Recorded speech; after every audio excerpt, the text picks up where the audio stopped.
Coming past the 8th pole, it's Ruffian in front by 7 lengths. Something Regal on the outside, second point in time. The others now far back as Ruffian throws away to lead by 9. It's Ruffian in front and going easily.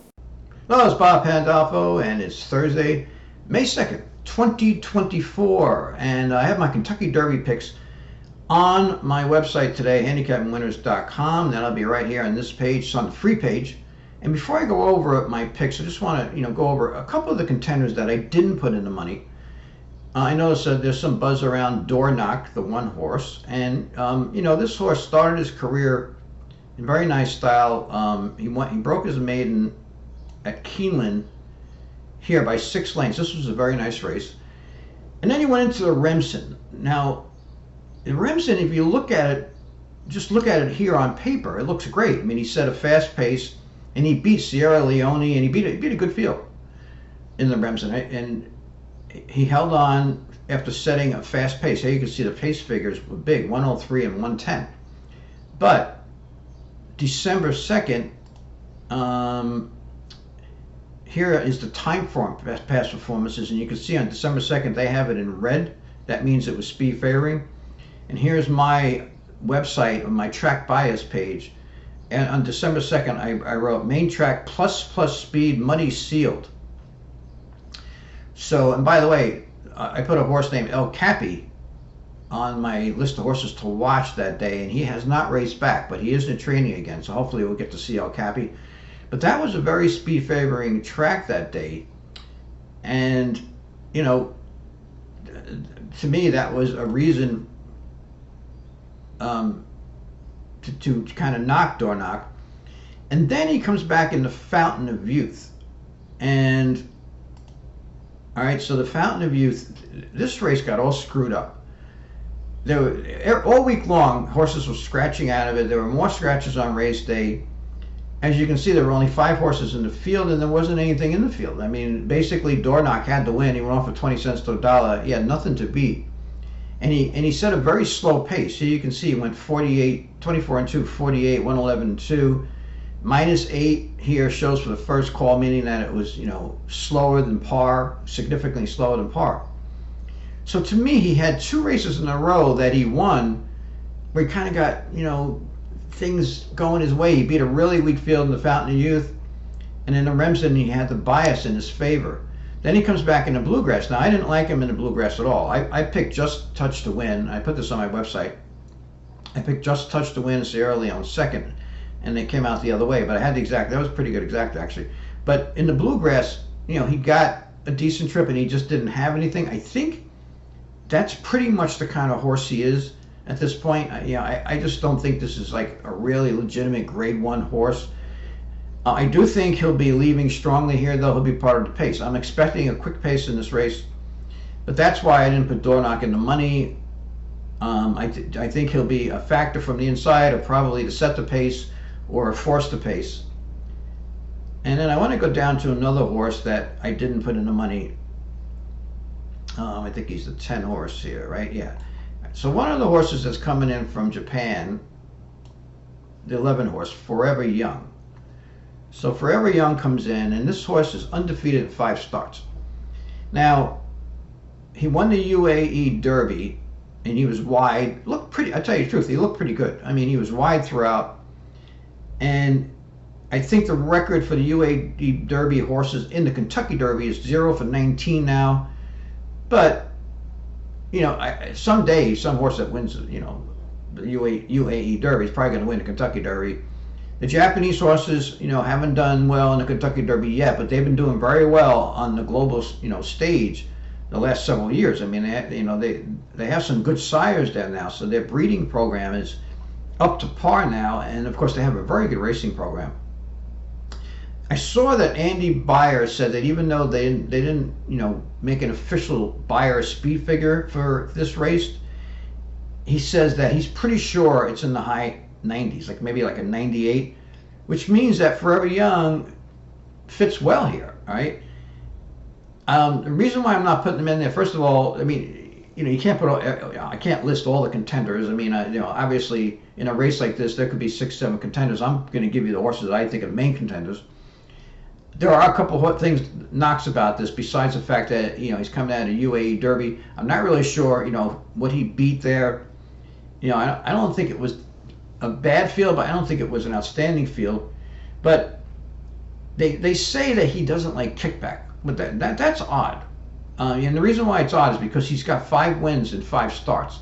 And you would think if a horse didn't like kickback, he wouldn't be undefeated. So, but if that's true, then they're going to have to keep him wide. And in a 20-horse field, things are going to really have to go his way.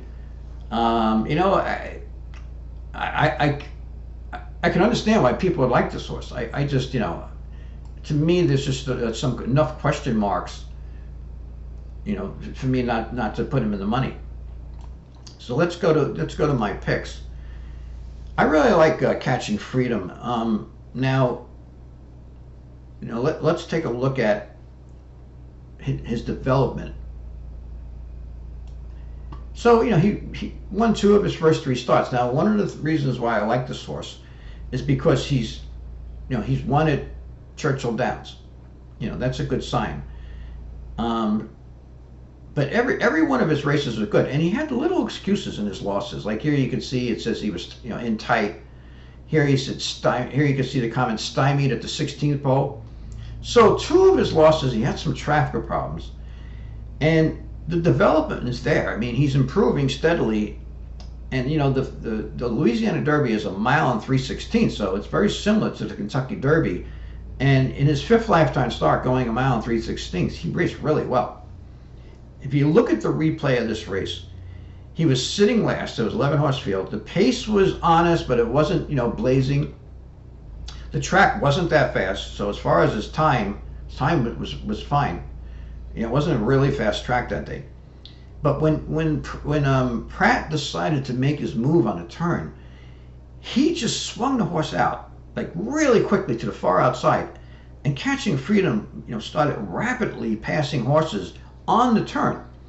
Now, even with good horses, a lot of times when these horses make these big moves on the turn and they start passing horses rapidly, and they're wide, they come down the stretch, and at one point in the stretch, usually like in the final 8th or final 16th, they flatten out because they use so much energy accelerating on the turn.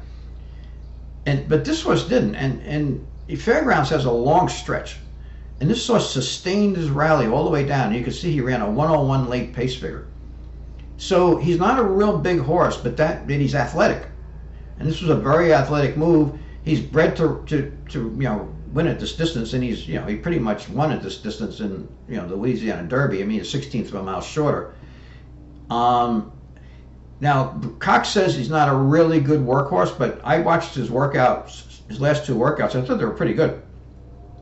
And I like the fact that Cox says, he's just not the type of horse that really trains exceptionally well, but he trained pretty nicely. And, I just think he's coming up to this race well. Brad Cox, I have a feeling, is going to be a big factor in the Kentucky Derby for the next, 10, 15 years or so, maybe even longer. He does have a Derby win that he got on a DQ.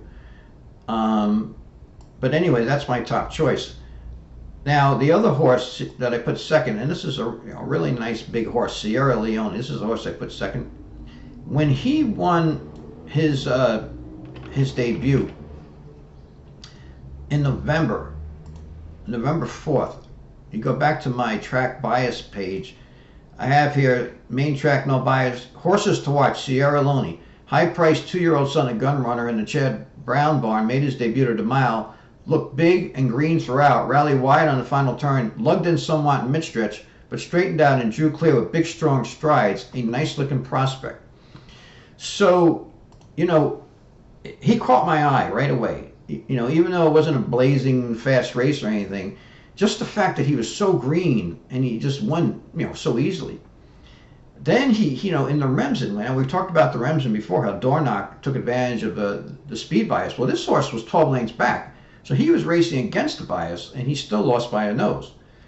And then he wins the Risen Star, and then he comes back in the Bluegrass. Now, the Bluegrass set up really well for him. Blazing pace.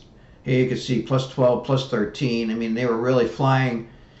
Maybe that's, maybe his effort was better than it looks because of the blazing pace.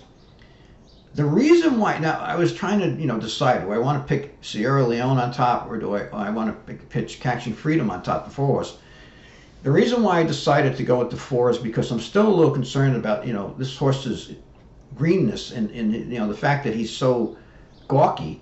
He did lug in. Now, it doesn't say it here. It says he was tough to load, and then it says he was wide. Now, he did make a big move, but if you watch the Bluegrass, he was lugging in down the stretch, and so Tyler Gaffleone had to kind of take him in hand. He couldn't really push him all out because he was going in, and if you start whipping a horse, he's going to go in even more and possibly cause interference.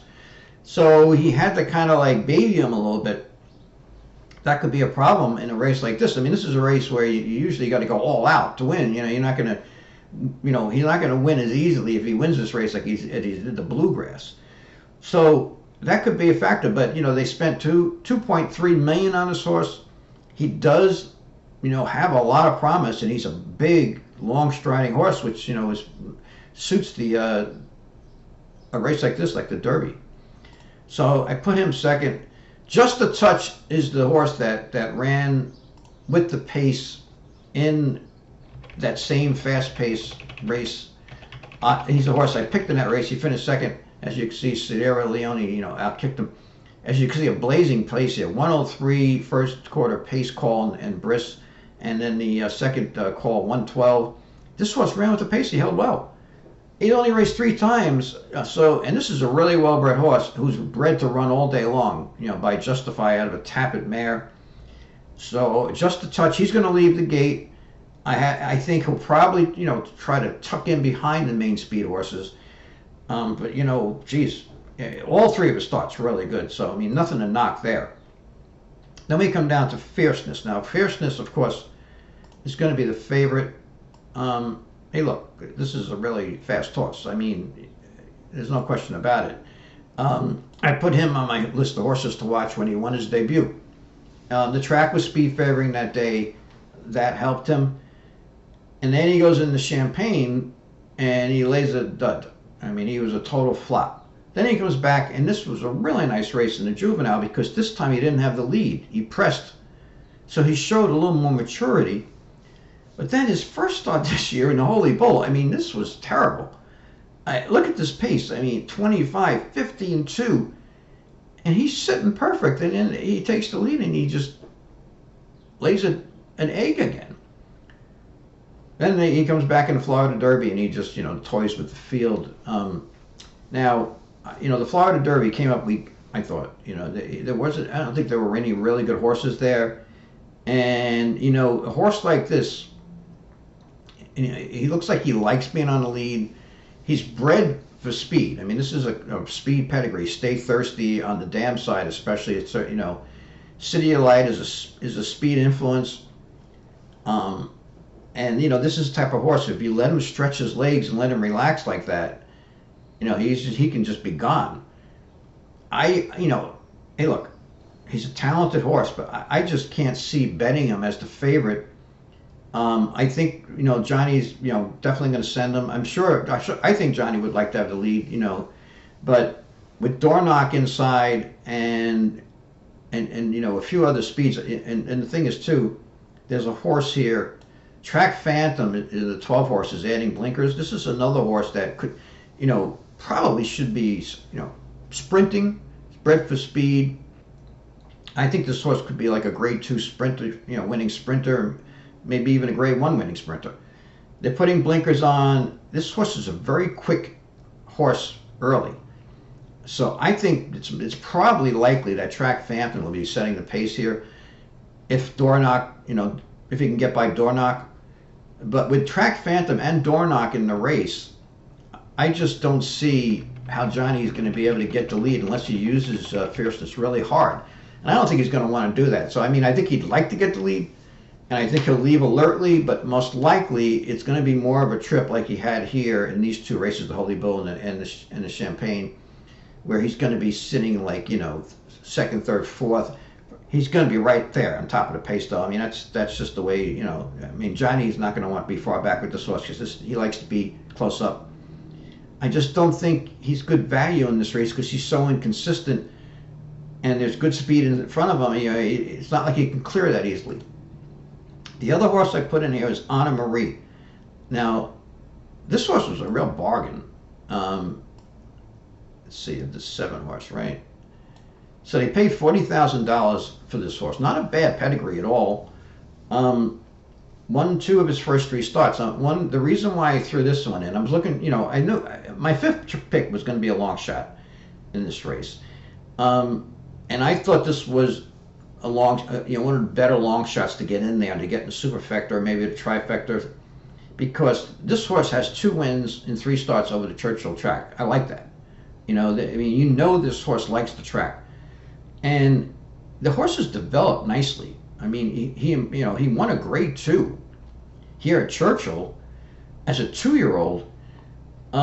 He was too far back here on this sloppy track, and I don't think he really likes the sloppy track that much. I think he's much better on a fast track. Then he comes in and he runs a really good second behind, Catching Freedom, the horse that I picked. He's developing nicely. I never heard of this trainer, but they got themselves a good horse here. And this horse is training very well. Now this is one of the horses that impressed the clockers the most this week. So look, you have a horse that has run good in all of his starts except for this Risen Star, which was on a sloppy track, and I just don't think he really loves the sloppy track. He seems to be improving, and he could go well the price here.